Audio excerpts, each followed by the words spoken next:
Hey folks, welcome to my channel நம்ம talkies. இன்னைக்கு நம்ம பார்க்க போற டிஷ் வந்து ஒரு சூப்பரான பொடி, ட்ரை கோகனட் பவுடர், அதாவது கொப்பரை பொடி.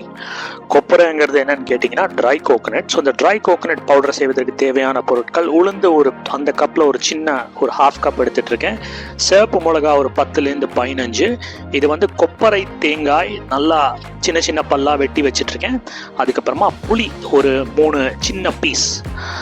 மறுபடியும் வேணால் ரிப்பீட் பண்ணுறேன். உளுந்து நீங்கள் பார்க்குற ஒரு ஹாஃப் கப்பு அந்த டம்ளரில். அதுக்கப்புறமா வந்து சிவப்பு மிளகா, கொப்பரை தேங்காய், அதுக்கப்புறமா புளி பார்த்து வச்சுக்கோங்க. அடுத்தது நம்மளுடைய இலுப்பு சட்டி. இது எல்லாமே லோ டு மீடியம் ஃப்ளேமில் நம்ம வந்து வறுக்க போகிறோம் எல்லாத்தையும். ஸோ ஃபஸ்ட்டு வந்து ஒரு 1லேருந்து 2 ஸ்பூன் எண்ணெய் ஊற்றிக்கோங்க. ஸோ இந்த கொப்பரை பொடி என்னதுன்னு கேட்டிங்கன்னா ட்ரை கோகனட்டு. ஸோ இந்த பவுடர் வந்து நம்ம இட்லி, தோசை எல்லாத்துக்குமே தொட்டு சாப்பிடலாம். ஓரளவுக்கு நல்ல ஹெல்த்தியும் கூட. ஃபஸ்ட்டு வந்து நம்ம என்ன ஆட் பண்ணியிருக்கோம்னா அந்த உளுந்து ஒரு ஹாஃப் கப் எடுத்திருந்தேன் இல்லையா, அதை வந்து ஆட் பண்ணிக்கிறோம்.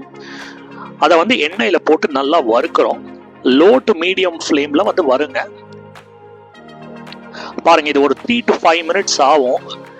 ஆக்சுவலாக வந்து இந்த உளுந்துடைய கலர் பார்த்தீங்கன்னா பேல் ப்ரௌனாக இருக்கும் இல்லையா, ஒரு மாதிரி ஒரு லைட் ப்ரௌனாக இருக்கும். அது ப்ரௌன்னு கூட சொல்ல முடியாது, ஒரு மாதிரி ஒரு லைட் பேல் எல்லோ அது மாதிரி இருக்கும். ஸோ அதை வந்து நீங்கள் ஒரு 3 to 5 மினிட்ஸ் இந்த மாதிரி பண்ணீங்கன்னா ஒரு மாதிரி ஒரு ஒரு கோல்டன் ப்ரௌன், ஒரு பொன்னிறம்னு நம்ம சொல்லுவோம் இல்லையா தமிழில், அந்த கலர் வந்துடும். அது வந்த பிறகு அதை வெளில எடுத்துருங்க. அது கூல் டவுன் ஆகட்டும். அடுத்தது வந்து நம்ம போடக்கூடிய பொருள் வந்து சிவப்பு மிளகா. சிவப்பு மிளகாவும் அதே மாதிரி நம்ம வந்து இதை வந்து ரோஸ்ட் பண்ணுறோம் ஆக்சுவலாக இதே கடாயில். இப்போ நீங்கள் எண்ணெய் ஊற்ற தேவையில்லை. இதை வந்து அகைன் ஒரு 2 to 3 மினிட்ஸ் நீங்கள் பார்த்தீங்கன்னா இந்த சிவப்பு மிளகா வந்து ஒரு மாதிரி கிறிஸ்பி ஆகணும்.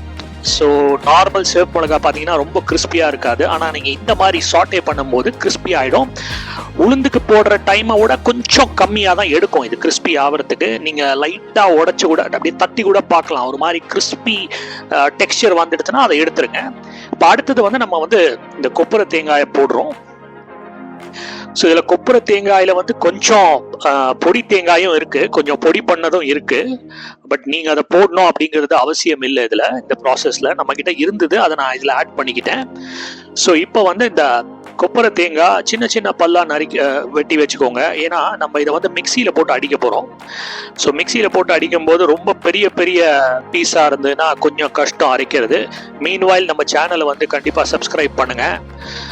நிறைய பேர் வந்து நம்ம சேனலை வந்து பார்க்குறீங்க, பட் ஆனால் வந்து சப்ஸ்கிரைப் பண்ணுறதில்ல.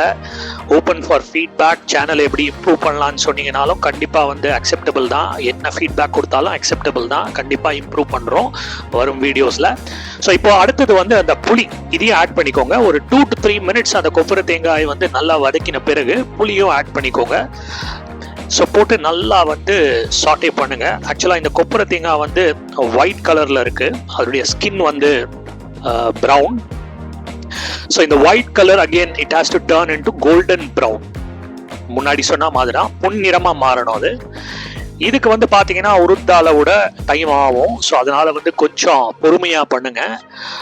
இன்பிட்வீன் நான் முன்னாடி சொன்ன மாதிரி அந்த புளியை ஆட் பண்ணிக்கோங்க. கொஞ்சம் புளி ஆட் பண்ணால் போதும். ஒரு 2 to 3 சின்ன பீஸு நான் ஆட் பண்ணதை நீங்கள் பார்த்துருப்பீங்கன்னு நினைக்கிறேன். ஸோ இதே மாதிரி சாட்டே பண்ணுங்க. நீங்கள் இதை ஒன்றா சாட்டே பண்ணிட்டு நம்ம வெளியில் எடுக்கிறோம் இல்லையா, அது எல்லாத்தையுமே வந்து ஒரே தட்டில் நீங்கள் வந்து வச்சுக்கலாம். ஆக்சுவலாக நான் அப்படி தான் பண்ணுறேன், எல்லாத்தையும் ஒரே தட்டில் பண்ணுறேன். அது கூல் டவுன் ஆகணும். ஏன்னா நம்ம எல்லாத்தையும் போட்டு மிக்சி ஜாரில் போட்டு நம்ம வந்து மிக்சியில் அடிக்க போகிறோம், அதை கிரைண்ட் பண்ண போகிறோம் பொடியாக. ஸோ அதனால் கூல் டவுன் ஆகணும். இப்போ அடுத்தது வந்து கருவேப்பிலை. கருவேப்பிலை வந்து ஒரு 10லேருந்து 15. கருவேப்பிலை வந்து ரொம்ப நல்ல ஒரு விஷயங்க. ஸோ நம்மளுடைய எல்லா உணவுலையும் ஏன் கருவேப்பிலை சேர்க்குறோம் அப்படிங்கிறது வந்து இந்த இலையுடைய மகிமையை படிக்க படிக்க தான் புரியுது. ஏன் நம்மளுடைய முன்னோர்கள்லாம் வந்து கருவேப்பிலையை எல்லா உணவுலையும் சேர்த்துருக்காங்க அப்படிங்கிறது. ஸோ இது வந்து ஆஸ் யூஷுவல் நம்ம இலையை வந்து நம்ம சாட்டே பண்ணும்போது ஒரு கிறிஸ்பி டெக்ஸ்சர் வந்துடும். இது கொஞ்சம் சீக்கிரமாகவே வந்துடும்.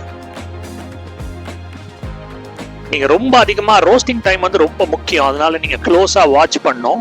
ஏன்னா வந்து ரொம்ப அதிகமாக பண்ணீங்கன்னா அந்த உருத்தால், அதாவது உளுந்து வந்து அப்படியே ஓவரா ரோஸ்ட் ஆயிடுச்சுன்னா கருப்பாயிடும். அதே மாதிரி வந்து ட்ரை கோகோனட்டும் அதே மாதிரி ரோஸ்ட் பண்ணீங்கன்னா வந்து ரொம்ப கருப்பாயிடும். ஸோ அதனால வந்து ரொம்ப கேர்ஃபுல்லாக க்ளோஸாக வாட்ச் பண்ணுங்க. ஒன்னொன்னத்தோட ரோஸ்டிங் டைமும் வேற வேற இருக்கும். பாருங்க, நம்ம கருவேப்பிலையும் வந்து நல்ல கிறிஸ்பி ஆயிடுச்சு. ஸோ இப்போ அடுத்தது வந்து கடைசியா வந்து இந்த ப்ராசஸ்ல வந்து நம்ம கடைசியா வந்து ஆட் பண்ண போறது வந்து பெருங்காய கட்டி.